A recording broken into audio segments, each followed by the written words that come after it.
Hello and welcome to the Wisdom Factory. And we want to bring you in contact with people who not only have interesting things to say about their topics and their lives, but who have also an evolved perspectives on themselves and on what they are doing. In other words, who are operating in an integral mindset. Today, two important people meet here for the first time, and this is J.Salzman, who is an outstanding member of the integral community, and Martin Shervington, a very important influencer in Google Plus community. And they will talk about the future of business. Hello, both of you. I started my business in 1982 and sold it in 1995, so did it for about 13 years. And it's just, apropos this discussion of Google Plus meeting business and so forth, it's just remarkable to me to think that in 1995, which is what now, 20 years ago, when I sold my business, we didn't have email. There was no internet. We did direct mail, so we sent brochures really all over the world. We are responsible for the destruction of, I can't tell you how many trees. I mean, I live with this guilt. But of course, Integral continues to include everything that came before. Would I do things differently now than I did then? Yeah, I'm sure I would. But only because it's, as I said, such a different world. I'm an evolutionary. I see the world continuing to move and develop. And I can actually see the world moving and developing beyond me. But I don't take easily to the social media. I mean, I'm confused by it. I don't remember what buttons to push. I feel like a social anxiety when I open Facebook because I don't know who's been looking at what and who's trying to communicate with me. Am I keeping up? Am I not? Well, I know what you mean about that generational difference. It's true. It's real. Yeah, it is. I think it was 2012. I started on Google Plus, and I've spent probably almost 12 to 15 hours a day on Google Plus pretty much every day. So when you're talking about the anxiety and all those things, I understand that because I see how people respond when I'm communicating to them about certain aspects, Jeff. And I think that we've got to look at the why, the benefit of all of this, and also potentially the what as well. What is happening here? So from a business point of view, what I've been doing and what I've been helping other people do is to go, okay, what do you do with this? Where does this go? How do you use this? Because ultimately, what's it about? And you'll like this, Heidi and Mark. It's about building relationships. It's about helping people build relationships. And what we're doing right now is I've got all your analogs. I've got your facial expressions. I've got your body posture, and I'll hear your voice tone, and I'll see all. It's more than a podcast. Jeff, I can understand a little bit what you are saying, but about 2 years ago, I have done the decision, I don't want to become old in this way. I have not enough money to pay people who do the stuff for me, so I have to learn it. Let's say ideology on Google Plus that we build trust by being authentic ourselves, and when we are going to sell something, people choose us because they know us. I mean, what this does, it gives you an opportunity to see the person behind the brand. And then people can make decisions. Do they like what the person's saying? Do they trust them? Who are they associated with? And what knowledge base they have? And there's a lot of information that's contained within a short period of time. People seeing you in different contexts. And I was in San Diego before then. And people are very much in your life. People are able not only to listen, but form and build relationships through interaction in this setting. And this is one of the most powerful ways to build relationships, and it isn't that difficult once you've just learned just to get over the hill of trying something new. But I understand it, and I understand the concerns. But when you can do that, you're able to build trust just by being yourself, and that's a great thing for business. Yeah, I think actually one of the great sort of fruits of the social media and just I guess the sort of internet connectivity itself is the integral community. We were talking a little bit before the show actually started about how powerful integral is in terms of literally giving you a different mind, a different way of seeing the world. And I was lit up. I was transformed by the book. It was actually Up from Eden by Ken Wilber. And I was a different person at the end of reading it than when I began. And I had nobody to talk to. I tried shoving that book down, I don't know how many of my friends' throats, to absolutely no avail.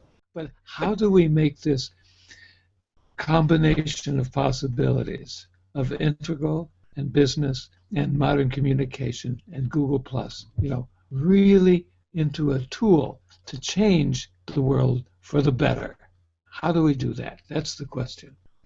When you throw yourself into, and this isn't community, into the network, because the network is primarily you post in public a lot of the time. So very often you have things, and this is what you were saying earlier, Jeff, you go and you don't know what's going to happen. You don't know who's going to be there, you don't know who's going to engage. But if you produce content and you're building an alignment with yourself, with the brand, and people kind of know what they're getting, you're getting input and you're getting a flow in of how people are responding to you. And it's often a lot more and a lot more fast than you get in the real world. But you also start to look for the people that can challenge your perception. And you start to perceive other people. You look at their content, you look at the way they're interacting, you start to build these views. And you start to map what is happening. And you can create, to some extent, a mental map of the territories that you're in. And having that sort of team around you that makes you better in the decisions that you make. You don't build trust quickly, and you'll lose it quickly if you make 1, 2, 10 of the wrong moves, whatever it is. Everything you do in a digital space is significant. It sends a sign to somebody. And you're almost choosing your ecosystem. And I think Google's the ecosystem more and more for businesses to choose and for individuals who want to be themselves, that brand, that business. Whereas Facebook seems a lot going in the direction of consumption and entertainment, to me. And the opportunities of connecting with people that you wouldn't otherwise connect with here. You can break through the noise here, and you can network very easily. Ken talks about this, is that you want to get feedback from what he calls the community of the adequate. That is, you want to get feedback from people who are actually qualified, who understand what you're talking about, so that you can get useful feedback. And I get so much more feedback now with the work I'm doing now than I actually did when I was in business. I was in my little silo, and I was doing my best to go to conferences and talk to other people and so forth. But now it just flows in naturally. And there's actually something about the integral stage of development in general, where we want to turn towards our critics. So because we know that there's things we don't know. I often think when I read the comments sections on some of these articles that I read, it's almost like I'm going back to the voice dialogue therapy sessions I had back in the 80s, where I'm sitting there and my inner critic comes out and my inner cop, and there's all these voices, but there's actually some intelligence to it that enables people to metabolize a lot of their anger. We're merely assassinating each other's character instead of assassinating each other. This is progress. Yeah. Changes everything. As soon as you put yourself in a community, and you're not going to necessarily get on with everybody, and it's okay. You don't go around necessarily, saying everything that you think about everybody, but you're not going to. That's okay. But what happens is you find the people you relate to, and you find the people. And what I found more and more, it's become about business, and the relationships have flourished because there's some business interest that we have that connects us. You become more certain in what you're doing, I think, when you're in this kind of space. So if we're looking at what is going on here, people are coming together, and you're able to, through the emergence of people supporting, evangelizing, embracing, enjoying, or being part, things are emerging.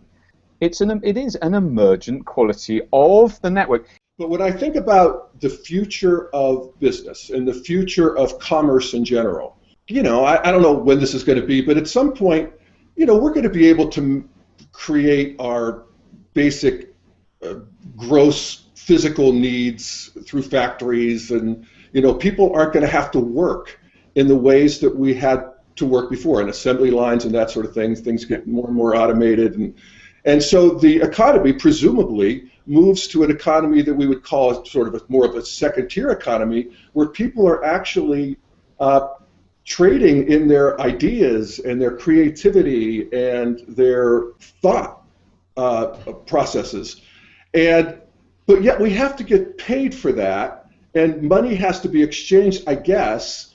And so you talk about charging for this, and we were joking a little bit before we started the call that I pay for the privilege of being, an internet personality to the degree that I am, because there's no monetizing it that I could find right now, and I don't care that much.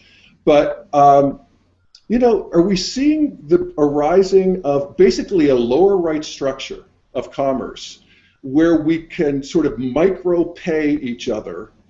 And I don't know, I'm sort of lost there, and be curious as to what you think about that, Martin. So, well, the first thing, I think that as the robots take over, and I welcome our robot overlords. I do too. And we are then paid to shine their shiny boots. Right. But as that happens, we know that automation we know it's going to lead to change. We can see this already. What's going on here? I'm being judged by a taxi. It's not a taxi firm anymore. It's a relationship with one person who picked me up and served me. What's happening is people are having a voice about what they receive. And whether it be through a payment system, because they're not that difficult to set up. But the idea is we've got the systems in place, and we can do these things already. But what you need is a slight cultural shift, and this is often what we're dealing with here, is what is appropriate at a certain point in time in order to take as a next step. Because if it's not appropriate, it fails. And I have a view, which is every day, take a step forward. And don't try and take 10 steps forward. And if I say to people, what's the greatest advantage of being on Google+? Personal brand building, connection with people. They're just, I guess human beings are just natural critics, and that's probably evolutionarily potent. So, 2 cheers for criticism. But there's this sense that somebody needs to lead the way, and somebody needs to, sort of enforce a certain orthodoxy. That was actually what we were trying to do when we built the Integral Institute, 2004, 2005. We wanted to be the center of the integral world. And this was Ken Wilber, and he ought to be at the center of the integral world, and he is. But what happened was that there were people all over the planet who were inspired by integral. And were they getting it 100% right? No. They were getting some things wrong. They were, driving the orthodox crazy. But there's a certain intelligence to that, where the arena is messy, and everybody's in, and it's like you were talking about, Martin, a minute ago. The feedback, the criticism, that's what actually makes that's the nature of evolution. As I often say, evolution is beautiful, but it's not pretty. And we ought to just relax with it and let it evolve. It's beautiful to see. I and everyone else who's teaching people stuff and enthusiastic and excited, we have to remember that other people don't learn as quickly as we do, and they need more time and more space. And sometimes we've got to be more patient than we are, and we've got to learn all of those things, and we've got to relax into ourselves. And I think that those aspects of the self, as the technology changes, we've got some challenges, because it is getting quicker. Every year it's getting quicker, and you can feel it. And for those that want to be part of it, we have to support them in a way which allows them to enter the stream in the way that works for them. But you learn to have different conversations in different places with different people, but you're the same person having the conversations. The takeaway for me, and the reminder, I'm very much embedded in Google+, and I'm glad, Jeff, you've had an hour on a Hangout now, which is great. We'll see who else we can bring over. But the value of being here is about additional or alternative perspectives. And it's what you're saying is we can get fixed. Wow, this is kind of cool. I want to spend all of my days in those places. But in my virtual space, it allows me to have difference. And I think that's the thing that we need sometimes. We have to have different viewpoints. Otherwise, we don't challenge ourselves, we stagnate, and therefore we're not going to develop. Even getting ready for this hangout, this is my first hangout. And just, getting the technology together and seeing the possibilities and looking at the people talking over here and the comments being made, I feel like, I've had a sort of updraft of what's next and what's happening, and it's exciting to me. And so thank you so much, and thank you everybody, and thank you especially Heidi and Mark for pulling it together.